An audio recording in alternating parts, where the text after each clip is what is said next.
My new novel, My Virtual Obsession, is out now if you're curious about how loneliness can drive you to the brink of entering into a system that you never thought you would, but also how technology can infiltrate every aspect of your life. If you're into romance to thrillers, this is a book that will set it apart. It's not an invitation to read the book, but rather to immerse yourself in the experience. If you'd like to read or check out more, you can head to my website, willowhealing.org, or you can check out My Virtual Obsession on Amazon, Apple, Kobo, and all your favorite ebook readers. So now let's head to the show. Welcome to Willow Healing Matters, the podcast. We are so excited to have you joining us on this journey where we explore different ways to empower your soul, whether it's healing in your kitchen or all the way up in the corporate world. Come with us as we look into different ways to heal your mind, body, and soul. Hey everyone, it's Catherine Crestani with another episode of Willow Healing Matters, and today I'm joined by the lovely Julie Barth, who is the author of Notes from a Blackberry, From Blackberries to Thorns, and the forthcoming From Thorns to Blossoms. She is a mother of 6 and a professional writer whose life experience transcends fiction. Her journey, shaped by love, loss, and resilience, brings authenticity to her work. Julie's writing reflects her belief that life's deepest meaning is often revealed in its hardest moments, inspiring readers to embrace their own paths with courage and gratitude. She is also the CEO and founder of the Colin James Barth Outreach, a nonprofit supporting women-led households in crisis with resources to restore security and stability. Drawing on her experiences as a caregiver, special needs parent, and trauma survivor, Julie empowers women to think resourcefully, prioritize their well-being, and reject the stigma of self-preservation. So a big welcome to the show, Julie. Catherine, how are you? Good, thank you. Oh my goodness, 6 children and running a CEO and writing books. Where do you find time for yourself? That is my self-time, I guess. I don't know. I'm one of those people like idle minds is not good for me. So the busier I am, the better, I think. And, you know, there's so much to unpack there. What led you to writing your books? And then there's 2 questions there. Let's start with what led you to birthing your books? Well, my first book was written 15 years ago, actually. My first husband came down with pancreatic cancer, and he was only given a couple weeks to live. And we had, at the time, 4 children. The oldest was 10 and the youngest was 6 months, and sandwiched in between was my special needs daughter. So when I would take him down to chemo, he was just so sick, and I had a BlackBerry, and we were coming off the throes of my special needs daughter. She had a rare genetic disease and we couldn't figure out what was wrong. So it was 4 years of traveling with her and surgery after surgery. So, we had finally resolved all of that. And literally within, 3 years, we found out that he had come down with cancer. So I was kind of unpacking everything that we had gone through with Tatum. That's her name. And so I just sat and I kind of just started our story on my BlackBerry, and then it was Tatum's story. And then it was kind of real time with Colin. And what I would do is I would take what I was writing and I emailed it back to myself. And at the end, I pieced it all together. And it was more, I didn't write it to release it. I wrote it because realistically, I kind of knew my children would never get to know him. So all the stories really just were my recount of things and wanting to make sure that I fully let my children know all of his courage, and Tatum too. So. Yeah, which is such a beautiful way to honor his memory and capture just the events that took place. And, sometimes, you forget things and then other things make you remember. But what a beautiful way to capture that and put it in there through a BlackBerry. Why not? I know. I only have another decade before nobody knows what that is. So I better get it out there quick. There'll be a resurgence, like everything in this world, right? Probably, yes. Everyone's going to go for something without screens soon. That's about the only thing we haven't done. And so as that evolved, and then you've created this beautiful organization for women who are in trauma, what led you to that as well? Well, after my first husband, Colin, passed, his illness was so sick and so long and so drawn out that I kind of I got to a point where I didn't want to think about it anymore. And I packed it all away and I got remarried and moved away. And that led to a decade of really just horrible emotional abuse. So coming off of the second situation, I had told Colin when he died, or when he was in his last phase, that everything he was doing, all of his suffering, wasn't going to be for nothing. And we had this great community around us that, they had fundraisers for us, and they just really, without them, I don't know how I would have made it. So I told him that when he passed, and I kind of thought, well, not now. Now is not the time, or maybe never. I'm going to move on with my life. I'm doing what just starting over. So I think coming off the throes of the second one, where I found myself rebuilding again, it was almost like, oh yeah, I made this promise, and now's my time. So the charity was born out of not just helping the me who was getting divorced from emotional abuse and everything involved in that, but it also was the special needs me, and it was the caregiver, chronically ill, and then the widow me. Our charity is dedicated to not just helping one population. I find that a lot of charities are focused on one thing. And I guess the one thing we're focused on is women, but that's about it. So we're kind of like a concierge service where you come to us, and we don't think that you should have nothing before someone will help. So we're trying to match charities with the people who need resources, and kind of like a pick and choose kind of way, rather than looking for the full ride, whatever that it looks like. And I think that's such an important contrast that you bring up too, right? Like, you don't want people at rock bottom. You want to help them and prevent that before they get there, and know they have support and don't have to get to that level before they actually have someone that can go, hey, we can help you. Let's support you through this situation. Yeah. I mean, I remember and people would say to me, like when I first opened the charity, they were like, oh, there's somebody out there for that. And I kept saying, well, if there is, I couldn't find them. So that, that's like a tree falling in the woods. If you don't hear it, it doesn't exist. So that's kind of where that all came from. And the other thing was, any assistance that I would try and find, they were like, oh, you have savings, come back, when you have nothing left. And I remember the day when I was doing my taxes, and I was like, oh my gosh, like, I'm actually eligible for everything. And then there was, oh my gosh, I'm so poor. I'm eligible for everything. So, it's like, oh, great, I've lost everything. Someone will help, but oh gosh, I've lost everything. So that's a weird dynamic of being happy that you're, indigent. You should never be happy that you have nothing left. I guess it's similar to, being a mum of a child with special needs. When you get that diagnosis, it's kind of relief that you finally figured out what's going on. But then at the same time, it's that, oh my goodness, we have this diagnosis. Now, what does that actually mean, and how are we going to navigate through that as well? And how much are we going to take, how much are we going to believe of what people are telling me is going to happen? I think that was a very difficult thing for me. I don't know if you remember the book, What to Expect When You're Expecting. I didn't read it, but yes. I started like chapter 1, and I was like, I don't need to know this. And I think that's, the way that I always approach special needs labeling too, is like, okay, I might follow a certain path, but I don't need to know all of the things that you tell me could go wrong. And I think that's what the medical field does, is like, they just throw up everything. This is what to look for. And you're constantly like, looking for the shoe to drop, or, you're inundated with so much information that it's hard to just like see your child as being your child, because all of a sudden you see problem after problem after problem, and you lose sight of, who you had before they were labeled, Yeah. And my background's as a speech language pathologist. So I worked with a lot of children with high needs, especially autism. And okay, it was amazing how many times I would have a client walk in and they weren't diagnosed. And I'm like, look, I'm going to rip the Band-Aid off. Please don't go Google it. I know you're going to anyway, but I really think they have autism because of X, Y, and Z. And I'm only telling you this because you can get funding to support you, and they need a lot of therapy right now, and right.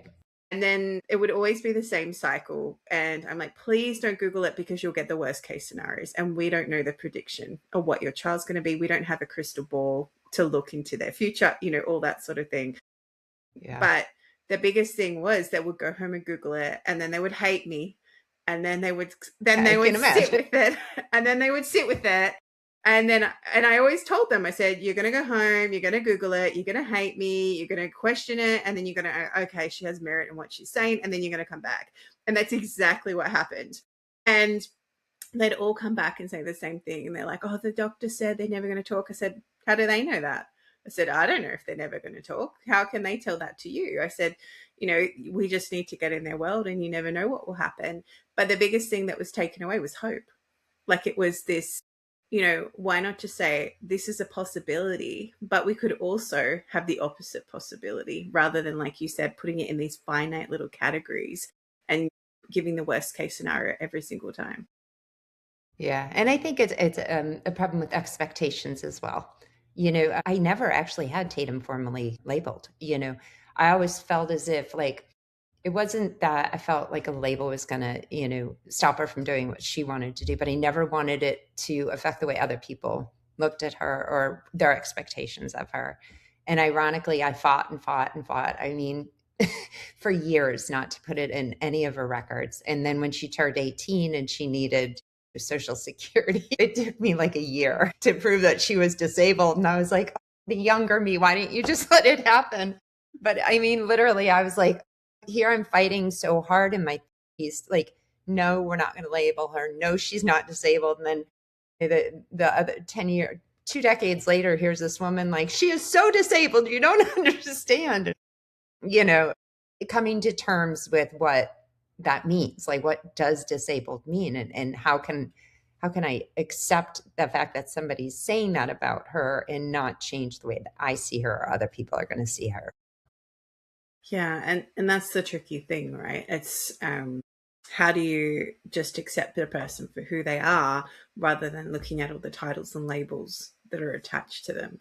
And I feel it doesn't matter if you have a disability or don't, because we all get attached to these labels. Like you said, you had the widow role, you had the special needs mums role, you had like all these roles, but in the end, you're just Julie trying to make it all work. Yeah. Yeah. And that is part of why I do what I do as well, because I remember for many years I would say my name and people would be like, that instant pity, like, oh, you're the special needs mom, or you're the widow. And yeah, it was almost like just being me seemed to evoke emotions in people who didn't even know me just because they knew of me. It's all the same. It's all tied into the same preconceived notions about what we have about people or labels or things that kind of guide the way that we perceive anything that they do. It's funny because yesterday I was running a group and we were talking about this question when people say, oh, what do you do? And I said, not even thinking about it. And I said, I never know how to answer them. So I'm like, what do you want to know about what I do? Because then you're not putting yourself in a box to appease them. And then instead they can be curious about what you do and you can have a very different conversation. Whereas when you meet people and they're presumptuous and, instead of being curious, they become judgmental, or they, and it's not even necessarily bad judgmental. It's just they're judging you because of the situation that you've been through. It makes it really hard to say, actually, I'm here and I'm here doing all these amazing things. Why can't you see that way? Are you still stuck on this old version of what you know about me?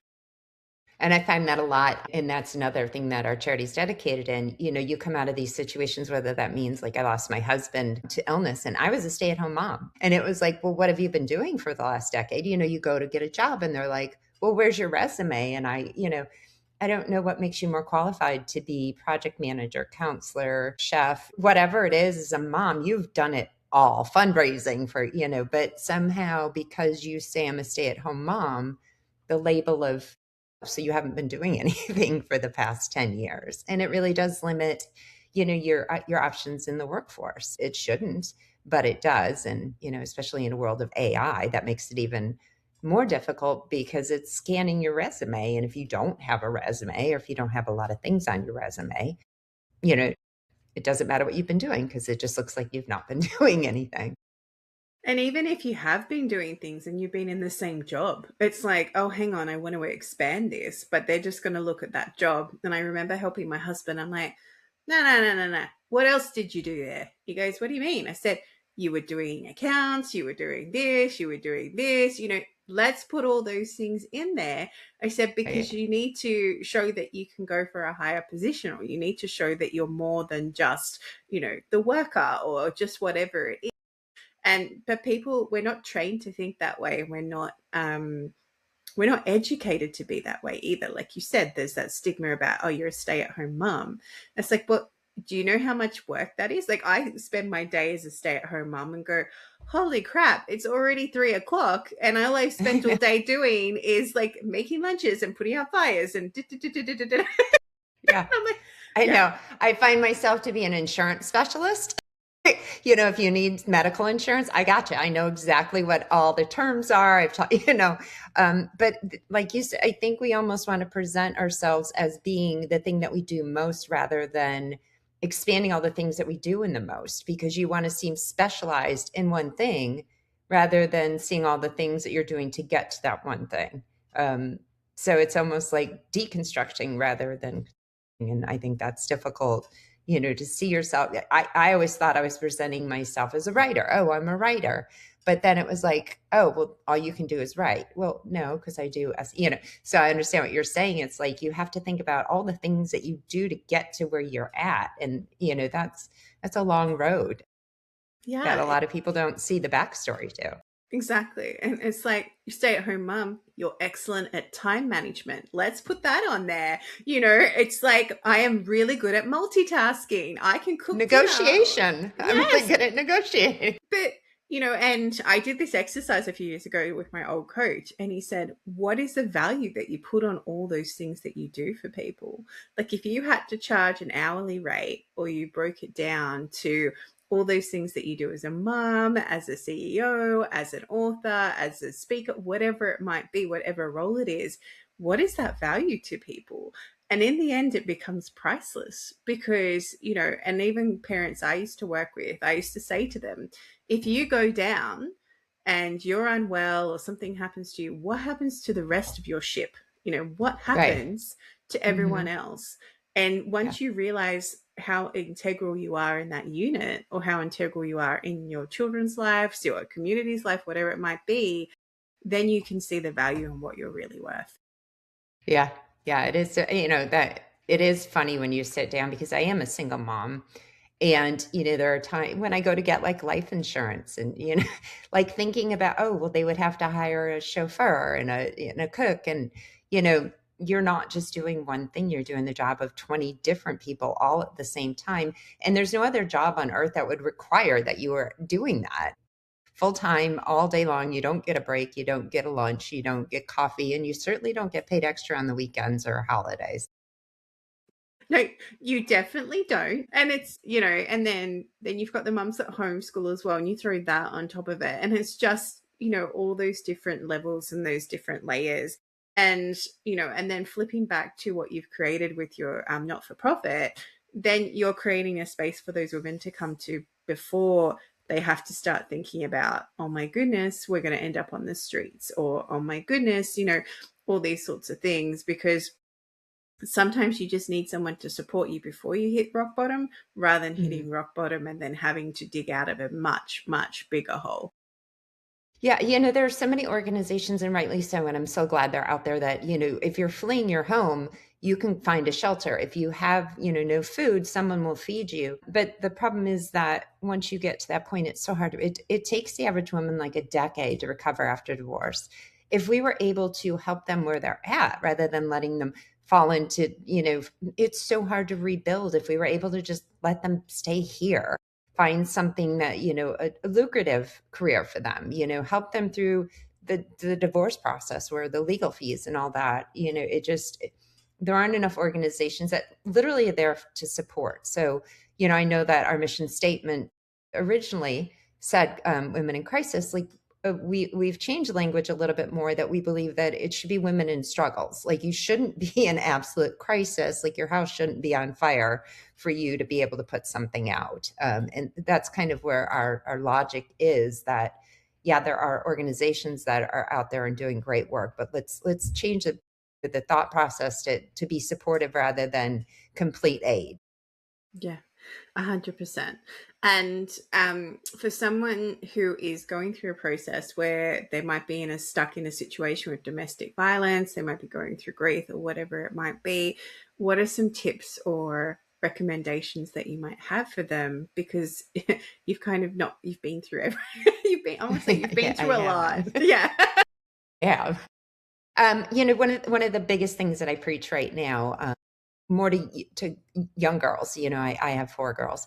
I find that there's this stigma for women to protect themselves, meaning to have their own accounts, pay themselves if they're at home in a way that, you would pay somebody else who's doing your work. And I find that there's almost this attitude that if you do put money aside, you're selfish, or that you somehow don't believe your marriage is going to work, and that you're almost dooming your marriage if you're proactive. But, the reality is, when I'm not trying to squash everyone's bubble, I had the most perfect marriage. If it had lasted and he would have stuck around, I'd probably still be married today. But things don't always go as planned. And we tell professional athletes, like, hey, make sure you have a backup plan. And that makes sense to everybody. Of course, you need a backup plan, but we don't tell women that. We don't say, okay, if you're going to be a stay-at-home mom, or if you're not going to be the primary breadwinner, you need to plan for a time in case something happens. God forbid, hopefully you will never have to do that. But it is not selfish. In fact, it's the only smart way to protect not just yourself, but your children if something should happen. And that's not just divorce, that's illness, that's, many, many different situations that you get into. So I'm a big proponent of trying to educate women about it's okay to value yourself and to make a plan in case something happens. So that's one of the first things. The second, if we're talking about a domestic abuse situation, I think the most important thing that I can reiterate to someone is, if you are even thinking that you might be a victim of, take it outside, find a third party. Unfortunately, in domestic abuse situations, you don't know what people know. You don't know whose side somebody falls on. And it's tricky, because when you do decide to leave, or if you even have an inkling that you might leave, and you finally draw the line in the sand, that's when things get dangerous. So just like you should have a plan in case something happens, in a domestic abuse situation, you need a third party who can guide you, keep it under wraps, keep it secret until you really are set up and ready to go, and can help you in that process. I think too often we think our best friends are on our side, and I'm not saying they're not, but your best friend's husband might be your husband's best friend, and all of a sudden, you don't know who's talking about what. And I don't mean to make people paranoid, because that's not my job here. I'm just saying that getting truly a third party involved who doesn't know the situation is, first of all, going to give you the confidence to believe you, to say, yes, I really do, and unsolicited opinion about what you're doing, because you don't know for sure.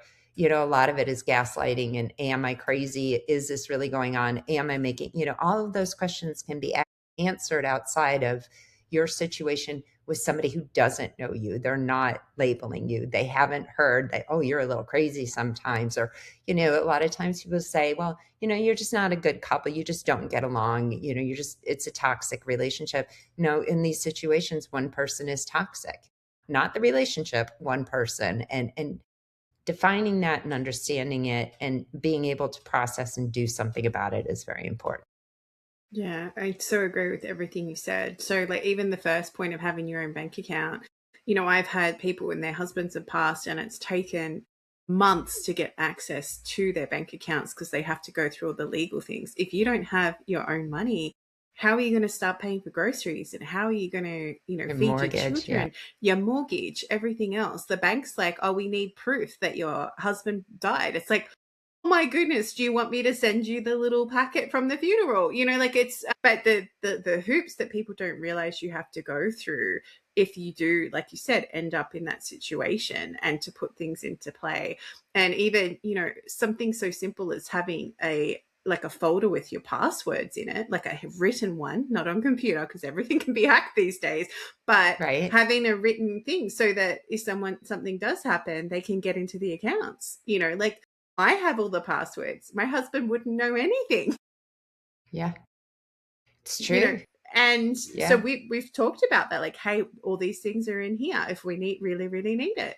And, and then on the flip side of that, what you said about domestic violence and, yeah, the gaslighting, and you never know what happens behind closed doors. Like, sometimes you see the happiest couples on the outside, but then what is going on is not okay in itself. I've had people in my life, and they've said to me, hey, this is what's going on. And I was like, really? And I was, yes. And my husband would say, no. I'm like, well, if you think about it and you start to play the little snippets that you get, you can kind of put it together. But at the same time, you never know what's going on because, like you said, there's gaslighting, there's the false fronts, there's all these other things. And sometimes people run away too. Like when I got divorced, my friends ran away. They all disappeared. It was almost like they thought they would catch the divorce. And I'm like, you can't catch divorce. But it makes them uncomfortable. Yeah. That's what I figured out later. It was reflecting back to them flaws in their own relationship that they didn't want to look at. So then they get freaked out because they're like, oh, hang on. That's what's going on for me. And instead of starting to question and actually have a conversation, they just bury it and run away from the person who's reflecting that and triggering it back with them. So it can be a very lonely journey, no matter which way you go. And it is nice to have, like you said, that third party support who are neutral. And, the best thing I did was go see a counselor who had no idea who either of us was, and just let me speak and say, this is what's going on, and reflect back to me what I needed to hear. Yeah. And I find that people who are being emotionally abused are, I always thought it was kind of funny that my ex-husband would say like, oh, you're so smart, you're going to manipulate everyone into thinking that you're not the problem. But when I got into like a counseling situation, I did a mea culpa. Like I put out every single thing I had done wrong. And, I was very good at saying, but he didn't mean it, or in protecting him. And, to your credit, when you said it's usually the couples that seem so happy. When we were out in public, I did everything I could to present myself as this happy person, and everything was fine. And don't look over here, everything's great. And oh gosh, look at how much in love we are, because there's so much shame in what's going on behind closed doors that you don't want people to know. So you are overly friendly, you're overly nice, when they're nice to you, you just think it's the greatest thing in the entire world. So from the outside, you probably are painting an overly happy inside, because you just don't, it's almost like if one little bit cracks, the whole thing is going to break down. You can't have that happen. Yeah. And it's that facade. And again, it comes back to what we were talking about earlier of like how you present yourself and what your titles are and what people think that you should show up as. And when you strip that all down and show up authentically, sometimes people are very uncomfortable and they don't know what to do. And you do lose friends, you lose people in your life. But I've learned that they're not meant to be in my life. But it's taken, a lot of journey to get to that point too. Yeah. Yeah. I always say, I held on to a relationship that was very toxic because I was so afraid of losing friends, that they wouldn't believe me or that I was going to lose them. And when you get on the other side of it, what you recognize is if those relationships are so fragile and they didn't give you the floor to speak, then they really weren't your friends to begin with. And that's hard to stomach, But I can remember if somebody had come to me before Colin died, even because illness makes people very, very uncomfortable as well, and they walk away. If someone had asked me who would be there during the hard time, I would have said A, B, and C, and they were the very first people out the picture the minute it happened. And probably because they were too close to it, that they necessarily were like, I can't deal with that. So the phrase is, if you need anything, let me know, because that's what you got. Like, call me if you need anything. Yeah. Let me know. Let me know if you need something. I had a client go through exactly the same thing. Her husband passed from cancer. And I was kind of still checking in on her because I'd just get intuitive hits and be like, okay, I need to check on her. Because you always message me when I need to speak to you. And the same thing was, she said, and that's exactly what she said. She said, we had so many people coming to visit him while he was unwell and offering their support. But as soon as he passed and he was in the ground, there wasn't like maybe 2 people left, if that. She goes, even the family disappeared, like everyone disappeared. And she's like, I never expected that. She goes, I am so lonely and I just want someone. I miss him every day and I just want someone to talk to. And I said, well, just text me, honestly, I'm not running away. I'm not scared of this stuff. I've done my work. I've, worked spiritually. So intuitively, I understand from the other side as well. So, it's just, don't be afraid of it. But it's, people question their mortality and then they question their relationships, and then it just triggers so much in them. I think it makes them feel vulnerable, and they have to find a reason why it happened to you so that they can say, oh, well, it's not going to happen to me because it happened to her. And I always say that, like, it was the weekday club. Like, all of a sudden I wasn't invited on the weekends anymore. Oh, if you want to grab a drink Monday through Wednesday or Thursday, I'm in. But Fridays were for couples, and I was no longer a couple. So it was like I didn't fit in anywhere anymore. There was a divorcee group. I wasn't divorced. There was a married group. And I didn't fit in anywhere. And I felt like nobody spoke my language anymore. So it is a very, very lonely, road to get back onto finding out who you are again and where you belong.